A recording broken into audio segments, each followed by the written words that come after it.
درست ہو گیا جی. بات کر رہے ہیں کہ یہی حل نکلے گا. دیکھنا یہ ہے کہ آنے والے وقتوں میں بھی یہی معاملہ رہے گا یا پھر وہی گفتگو رہے گی جو چند دن پہلے ہم سنتے رہے ہیں. ایک بریک لیں گے, بریک سے واپس آئیں گے تو بات کریں گے کیوں پاکستانی طلباء اسٹوڈنٹ ویزا کو اسائلم کے لیے استعمال کر رہے ہیں اور رپورٹ ہو رہا ہے اس کو اب ہر جگہ پر.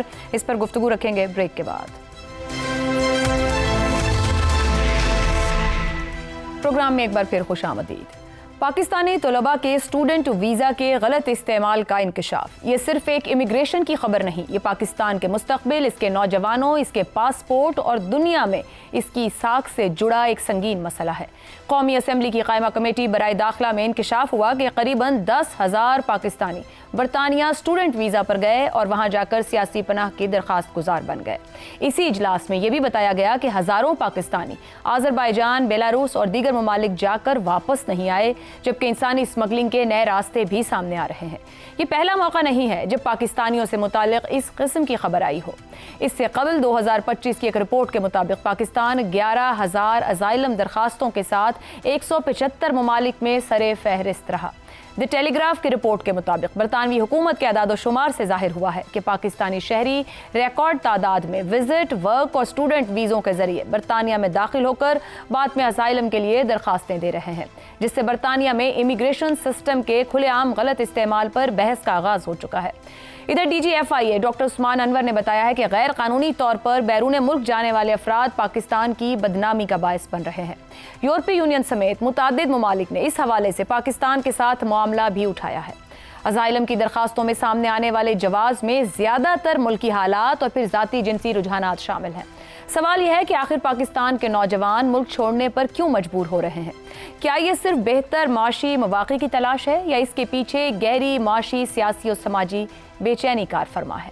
اگر ایک طالب علم لاکھوں روپے خرچ کر کے تعلیم کے نام پر بیرون ملک جاتا ہے اور پھر اپنی ڈگری, اپنے مستقبل اور اپنے وطن سے تعلق کو داؤ پر لگا کر سیاسی پناہ کی درخواست دیتا ہے, تو کیا یہ صرف انفرادی فیصلہ ہے یا ریاستی ناکامی کا اشارہ؟ پاکستان محفوظ نہیں. ہزاروں پڑھے لکھے نوجوانوں کا عالمی عدالتوں میں یہ بیان نظام انصاف اور معیشت پر کیا چارج شیٹ نہیں؟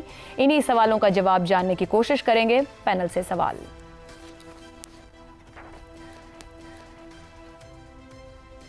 پاکستان کے موجودہ حالات, ہزاروں پڑھے لکھے نوجوان اسائلم کے طلبگار, نظام انصاف اور معیشت پر چارج شیٹ. شہزاد چودھری صاحب, اس کو کس طریقے سے دیکھنا چاہیے؟ ہم نے پہلے بھی دیکھا پاکستان سے باہر جانے کے لیے فیک ڈاکیومنٹ سے لے کر مختلف قسم کے, یا مڈل ایسٹ کی بات کی جائے جو کچھ رپورٹ ہوتا رہا, پھر کشتیوں کا ڈوبنا بھی رپورٹ ہوتا رہا. اب یہ کہ وہ لوگ جو پڑھنے کے لیے جاتے ہیں, اسٹوڈنٹ ویزا پر جا رہے ہیں, ڈگری کمپلیٹ ہونے کے ساتھ ہی وہ وہیں پر اسائلم سیک کرنے کی کوشش میں ہے, کیا کہیں گے آپ اس پہ؟ عائشہ ذرا اچھے سوال بنایا کریں تاکہ ہم اچھی باتیں کیا کریں. اگر آپ ہمارے سامنے اس طرح کے سوال لے کے آئیں گی تو پھر تو ایسے ہی جواب ملیں گے. کیا کریں سر, جو معاملات ہیں آپ کو اسی پر کہنا ہے. اچھا مجھے یہ بتائیے کہ کیا کریں بیچارے, کیا مستقبل ہے؟ کوئی نظر آتا ہے کسی کو مستقبل یہاں پہ؟ اب میں کچھ چند آپ کو اشاریے, ہم سب جانتے ہیں ان چیزوں کو, ان کو اکٹھا کر کے دیکھ لیں. اس وقت آپ کو پتا ہے کہ آپ کی انڈسٹری تو بند ہو ہی رہی ہے, بالکل کوئی شک کی بات نہیں ہے, ٹیکسٹائل خاص طور پر. اچھا, جتنا پیسہ ہے آپ ڈپازٹس, بینک کے ڈپازٹس کی رپورٹ ہے کہ بینک ڈپازٹس جو ہیں پچھلے کوئی 5-6 سال کے اندر کہاں سے کہاں چلے گئے ہیں. یعنی لوگوں کا جو ذاتی پیسہ ہے وہ سب کچھ کاروبار بیچ رہے ہیں اور پیسہ اٹھا کے بینکوں میں ڈال رہے ہیں اور وہاں رکھا ہوا ہے. ابھی جو بینکوں میں جو پیسہ جاتا ہے یہ سارے کا سارا, یہ سب کا میکسیمم شاید 85-90% میرا خیال ہے, ایک فگر اس طرح کا ہے شاید ہے کہ جو حکومت وقت ہے وہ بورو کر دیا ہے. ایک فگر تھا شاید پچھلے سال کا تھا, نہیں مجھے پتا کہ کتنا ہے, لیکن 15 ارب روپے سالانہ بینکوں سے قرضہ لیا جاتا ہے معاملات چلانے کے لیے, یعنی حکومتی بندوبست اور حکومتی نظام چلانے کے لیے. شاید اب اس سے تھوڑا سا کم ہو گیا ہو, لیکن پچھلے سال تک تو یہی تھا کہ 15 ارب کے قریب روزانہ حکومت بورو کر رہی تھی, ادھار لے رہی تھی, قرض لے رہی. اور بینکوں کو یہ جو قرض دینا ہے یہ سب سے آسان لگتا ہے. کوئی پرائیویٹ انویسٹمنٹ نہیں ہے کیونکہ پیسہ ہے ہی نہیں بینکوں نے. اگر پرائیویٹ ہوگا تو کوئی وہاں سے لے کے کرے گا, نہ ماحول ہے انویسٹمنٹ کا, لوگوں نے تو بیچ باچ کے سب کچھ وہاں پیسہ جمع کیا. تو جب آپ کی انویسٹمنٹ نہیں ہے, جاب کریشن صفر ہے, سی پیک آپ کا تقریباً اب دوبارہ ہر دفعہ ہم اس کو زندہ کرنے کی کوشش کرتے ہیں, اس سے کچھ جابز نکلیں گی. تو جاب آپ 7.1% کہہ رہے ہیں, جو حکومتی فگرز ہیں کہ جی اس وقت پاکستان کی تاریخ کا سب سے بڑا ان امپلائمنٹ ریٹ ہے 7.1%. حفیظ پاشا صاحب کہتے ہیں نہیں 25% کے لگ بھگ. تو اب اگر اس کے بیچ میں ہی کہیں کر لیا جائے تو اب اگر یہ اثرات ہیں، یہ معاملات ہیں، ان بچوں نے اپنا مستقبل تو بنانا ہے، کہیں نہ کہیں تو جائیں گے، کہیں نہ کہیں تو روزگار تلاش کریں گے، کہیں نہ کہیں تو زندہ رہنے کا بہانہ ڈھونڈیں گے نا. تو اب وہ اگر یہ سب کچھ کرتے ہیں اور جا کے اسائلم بھی لیتے ہیں اور اسی بہانوں سے جاتے ہیں، ان کے پاس اور طریقہ کیا رہ گیا؟ اگر آپ ان کو FIA والے جو ہیں وہ ایئرپورٹوں سے پتہ نہیں ہنڈریڈز کی تعداد میں جہازوں سے، فلائٹ سے اتارتے ہیں اور اکٹھے کر کے اسی کے اوپر ہی بحث ہو رہی تھی نا، اسی چیز کے اوپر کہ یہ کیوں ہو رہا ہے. تو آپ خدا را اپنے اندر معاملات کو سیدھا کیجئے تاکہ یہ بچے باہر جانے پہ مجبور نہ ہو. ٹھیک ہو گیا. رضا رومی صاحب، یہ سیاسی پناہ کا نظام حقیقی خطرات سے دوچار افراد کے لیے ہوتا ہے، مگر یورپ اور برطانیہ میں لوگ مستقل رہائش کے لیے اس کو ایک متبادل کے طور پر استعمال کر رہے ہیں، مگر پھر اس سے تو بہت سے ان اسٹوڈنٹس کا مستقبل بھی خراب ہو جائے گا جو واقعی تعلیم کے لیے بیرون ملک جانا چاہتے ہوں. اوور آل پاکستان کا امیج بھی متاثر ہوگا.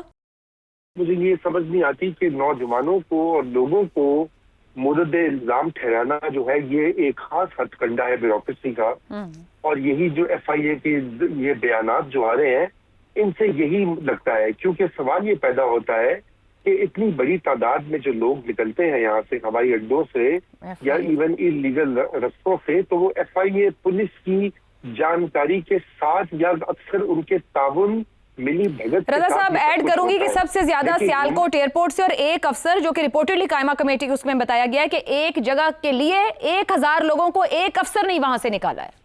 اور آپ کو لاہور میں ایسے ماضی کے کیسز رہے ہیں، ایک وتیرہ رہا ہے پولیس اور FIA کا، اور یہ انسانی اسمگلنگ جو ہے اس میں یہ برابر کے شریک رہے ہیں. سب سے پہلے تو یہ اپنے گریبان میں جھانکیں، اپنے گھر کی صفائی کریں، اور وہ ایسے افسر اور ایسے اہلکار جو کہ غلط کاریاں کرتے آئے ہیں اور کر رہے ہیں، ابھی کوئی ختم نہیں ہوا کہ جسٹ بیکاز DG FIA جو کہ منظور نظر ہیں محسن نقوی صاحب کے بلو آئیڈ، ان کا بیان آ گیا تو بس وہ یوں سمجھیے کہ سب کچھ پاک صاف ہو گیا. بالکل بھی نہیں. ایز وی اسپیک یہ کام ہو رہا ہوگا. تو بہتر یہ کہ وہ اپنے ادارے کی طرف توجہ دیں، اور بیچارے جو غریب نوجوان ہیں جو کہ بہتر مستقبل کی تلاش میں پاکستان سے کچھ باہر جا کے کچھ بننا چاہتے ہیں، ان کی زندگیاں مت اجیرن کریں. اگر ان کو اتنا ہی شوق ہے تو یہاں پر پھر وہ پاکستان میں حالات کو بہتر کریں کہ اچھی تعلیم، اچھے مواقع اور اچھے روزگار کی امید جو ہے وہ پیدا ہو نوجوانوں میں، تاکہ ان کو یہ کام سرے سے کرنا ہی نہ پڑے. ایک بریک لیتے ہیں، بریک کے بعد گفتگو آگے بڑھائیں گے. پروگرام کے آخری حصے میں ایک بار پھر خوش آمدید. عامر صاحب، برطانیہ پہلے امیگریشن قوانین کو سخت کر رہا ہے، ویزا درخواستوں کی جانچ بڑھائی جا رہی ہے. اگر پاکستانیوں کی بڑی تعداد اسٹوڈنٹ ویزا یا کسی اور ویزا پہ جاتی ہے اور پھر شرائط کی خلاف ورزی کرتی ہے، تو کیا مستقبل میں پاکستانی پاسپورٹ کی ساکھ متاثر نہیں ہوگی؟ کیونکہ بلو پاسپورٹ کو لے کر بھی مسائل گزشتہ دنوں سامنے آئے. یہاں پر عائشہ پاکستانی پاسپورٹ کی ساکھ جو ہے that is the least of Britain's problems. یہاں ان کو سب سے بڑا مسئلہ یہ ہو رہا ہے کہ اگر یہاں پر آپ مائگریشن پیٹرن اسٹڈی کریں تو اس وقت ٹاپ 5 کنٹریز جو ہیں جس میں پاکستان سر فہرست ہے، خاص طور پہ جہاں پر اسٹوڈنٹس کا معاملہ آتا ہے. لیکن لیگلی جو لوگ انٹر کرتے ہیں اور پھر اوور اسٹے کرتے ہیں، یہاں پھر وہ اسائلم کی درخواست دیتے ہیں، اس کے اندر پاکستان پہلے نمبر پہ آتا ہے. باقی کے ملک جو ہیں اس کے اندر ایریٹریا ہے، ایران ہے، افغانستان ہے، بنگلہ دیش، یعنی کہ وہ تمام ملک جو معاشی اعتبار سے اسٹرگل کر رہے ہیں. اور یہ ظاہر ہے کہ اسائلم سیکنگ جو ان کی ہوتی ہے وہ کسی نہ کسی پولیٹیکل گراؤنڈز کے اوپر ہوتی ہے، جو زیادہ تر فیک ہوتے ہیں یا سسٹینیبل. میں کہتا ہوں جنہیں فیک بھی نہیں ہوتے ہیں تو وہ سسٹینیبل نہیں ہوتے ہیں.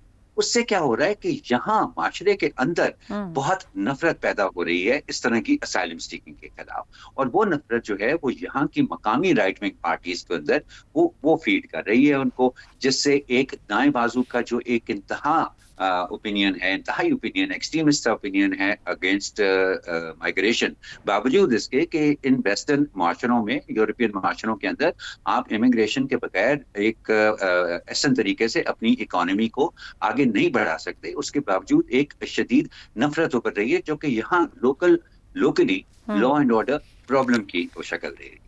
لیکن عائشہ ہمارے ہاں جو مسئلہ جس کا میں ذکر کرنا ضروری سمجھتا ہوں نا اس کہانی سے جڑا ہوا، وہ یہ کہ وہ جن صاحب نے کہا ہے نا، اس رپورٹ کے اندر بھی وہ لکھا ہوا ہے، انہوں نے کہا ہے کہ جی یہ پاکستان کی بدنامی کا باعث کر رہے ہیں. ان کو میں یہ کہنا چاہوں گا کہ یہ بچے نہیں ہیں. جو پاکستان کی بدنامی کا باعث بن رہے ہیں. یہ یہاں پر آ کر اتنی محنت کرتے ہیں مقامی آبادی کی نسبتاً، وہ دگنا کام کرتے ہیں یہاں پر ان سے کم پیسوں کی نسبت. یہ ان کی ہماری بدنامی کا باعث نہیں بن رہے ہیں. ہماری بدنامی کا باعث وہ پالیسیز بن رہی ہیں جو ان کو پاکستان سے دوڑنے پر اور اس طرح کے جھوٹ بول کر دوسرے ملکوں میں رہنے پر مجبور کرتی ہیں. بیلاروس اور بیلاروس جیسا ملک جہاں سے وہ کہتے ہیں نا کہ 600 بچہ تک لگ بھگ گیا اور ایک بھی واپس نہیں آیا، وہ ایک پولیٹیکلی اوپریس سوسائٹی ہے. لیکن ہمارے بچے اتنے مجبور ہو جاتے ہیں کہ وہاں پر رہنے کو وہ یہاں سے نکل جائیں کسی بھی طرح جہاں بھی جائیں. زیغم صاحب کیا کہا جائے، اسٹوڈنٹ ویزا ہے یا اسائلم کا ایک چور راستہ ہے؟ ڈگری چھوڑ کر یہ سیاسی پناہ کی لائنوں میں لگنا، کیوں پاکستان سے جانے والے پڑھے لکھے نوجوان یہ راستہ لے رہے ہیں؟ دیکھیں عائشہ، وہ کہتے ہیں کہ انسان جو ہے وہ سماجی حیوان ہے، لیکن اگر آپ دیکھیں انسانوں کی تاریخ کو تو شاید انسان ہجرت کرنے والا حیوان ہے، مائیگریٹری اینیمل ہے. اب آپ دیکھیں نا، ہمارا اتنا زبردست شاہین رضا رومی اڑ کر امریکہ جا کر بیٹھ گیا ہے، تو دوسرے لوگوں کی کیا بات کریں کہ کہاں، کیونکہ دنیا جو ہے وہ کھلی پڑی ہے آج کل آپ کے ٹیلنٹ کے لیے. اگر آپ قابل ہیں تو world is your play ground. بالکل. لیکن آپ کو اس قابل ہونا چاہیے کہ دنیا کو آپ پلے گراؤنڈ کی طرح استعمال کریں اور وہاں پلے گراؤنڈ کی طرح جا سکیں اور اپنا سکہ جما سکیں. سوال یہ نہیں ہوتا کہ لوگ جا رہے ہیں، سوال یہ ہوتا ہے کہ ملک سے جا رہے ہیں تو کیوں جا رہے ہیں. دوسری بات، وہ کیسے جا رہے ہیں، پھر وہ کیا کرنے جا رہے ہیں. اب دیکھیے کیوں جا رہے ہیں، اس پر کافی بات ہو گئی. اس لیے جا رہے ہیں کہ اس ملک میں روزگار نہیں ہے، نوجوان مایوس ہے اور نوجوان جو ہے وہ دکھی ہے، اسے کچھ نظر ہی نہیں آ رہا، وہ ہر طریقے استعمال کر کے جا رہا ہے. اب جو کیسے جانے والی بات ہے، اب آپ مجھے بتائیے یہ لوگ جو ان بہانوں ہیلے بہانوں سے جا رہے ہیں، یہ ایک ٹیلنٹڈ ورک فورس کے طور پر کیوں نہیں جا سکتے؟ دنیا میں اتنے کام کرنے سر یہ 10,000 جو اسائلم لے رہے ہیں یہ تو پڑھنے کے لیے گئے ہیں، یونیورسٹی سٹوڈنٹس ہیں، ویزا پہ گئے ہیں، گھر والوں نے لاکھوں لگا کے کچھ فیسیں دی ہوں گی ان کی. دیکھیں ان میں سے مسئلہ یہ ہے کہ بہت سے باقاعدہ سٹوڈنٹس ہیں، بہت سے لوگ وہاں پڑھنے نہیں گئے. وہ یونیورسٹی کی تعلیم کو، وہاں کے داخلے کو ایک ایکسکیوز کے طور پر استعمال کر رہے ہیں اور وہاں جا کے کام کرتے ہیں. وہ جاتے ہی کام کے لیے، اور یہاں پہ پورے ایسے نیٹ ورکس بنے ہوئے ہیں جو انہیں اس طریقے سے بھیجتے ہیں اور وہاں وہ یونیورسٹیوں سے ڈراپ آؤٹ ہو جاتے ہیں. بہت سی یونیورسٹیاں وہاں ہوتی جیلی یونیورسٹیاں ہیں، وہ داخلے دیتی اسی لیے کہ لوگ وہاں آ کے کام کر سکیں. تو وہ اس طرح کے بہانے کیوں استعمال کر رہے ہیں جس کی وجہ سے دوسرے سٹوڈنٹس کا بھی مسئلہ بن رہا ہے. تو میں آپ کو عرض کر رہا ہوں کہ کیوں آپ ان کے لیے ایسے طریقے استعمال نہیں کرتے کہ وہ ہنر سیکھ کر جائیں اور کام کریں. پہلی تو بات یہ کہ کام جانے کی ضرورت پیش نہ آئے. دوسری بات ہے جب جائیں تو کسی باقاعدہ طریقہ کار کے ساتھ جائیں اور اس طریقے سے وہاں کام کریں کہ پاکستان کے لیے اور اپنے لیے وہ بہتر طور پر کنٹریبیوٹ کر سکیں. درست ہو گیا جی. آج کے لیے اتنا ہی، اجازت دیجیے. اللہ حافظ.